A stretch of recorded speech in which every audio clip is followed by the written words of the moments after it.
In a quiet African village near the banks of the Congo River, where the mango trees grow in abundance, there lived a girl named Neema who had been born beneath a golden-orange sky. And though her family had no riches, Neema came into the world glowing, quite literally, with gold in her skin. Her cinnamon-brown skin shimmered in the sun like it had been kissed by stardust. Flecks of gold dust danced across her arms and cheeks, making her the talk of the village from the moment she took her first breath.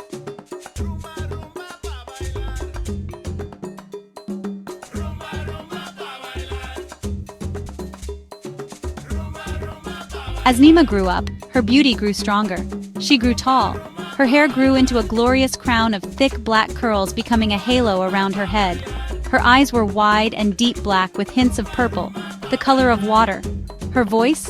It became rich, as honey. She spoke in a cadence that sounded like a song. Birds often flocked behind her as she walked barefoot on the rich, red earth of Africa. Each day, she walked to the river for water.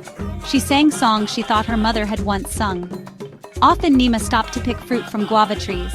Behind her, zebras and gazelles followed her, for they knew within that she was good. An elephant who remembered her goodness was never far away. The animals felt that she needed to be protected. They knew that the world was not all good. They knew that Neema did not see bad in anyone. Although her life at home was not easy, she never complained.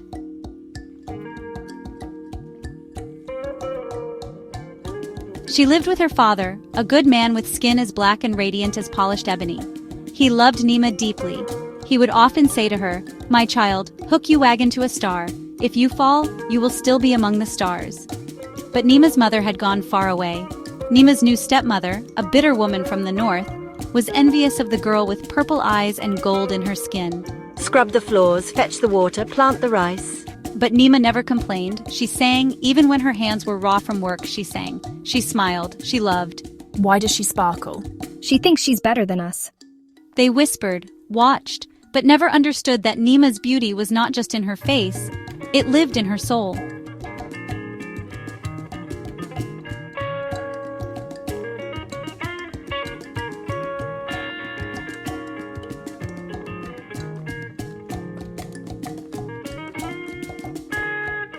She's too strange.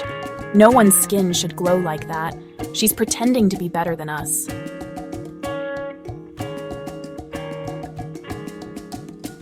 It's her presence. Ever since she came of age, nothing has gone right.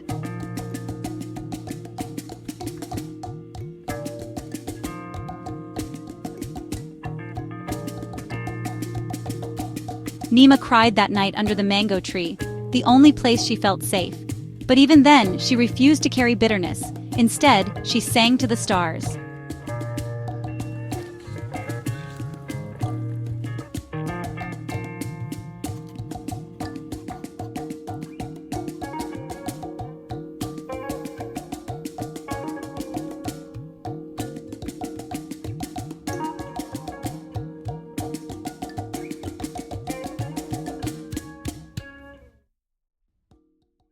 One afternoon, Neema sat beneath her favorite mango tree, singing a sweet song to a baby gazelle that had come to rest at her feet. From the distance came a warrior, tall, strong, and dressed in fabrics of gold and indigo. His skin glowed like copper fire, and his eyes were warm, the color of rum. Are you Neema? Yes, but I am no one important. Then the world is blind. You are the rarest kind of woman, light in form and in spirit.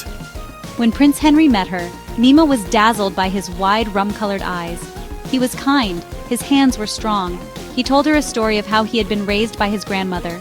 She could see the kindness in his eyes. His skin sparkled in the sun under the mango tree. He smelled like coconut oil.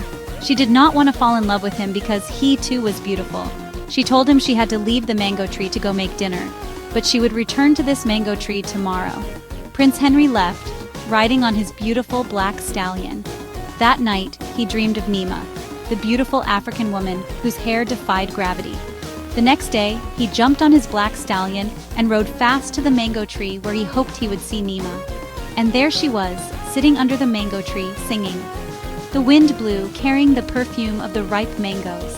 They talked and told each other their biggest dreams.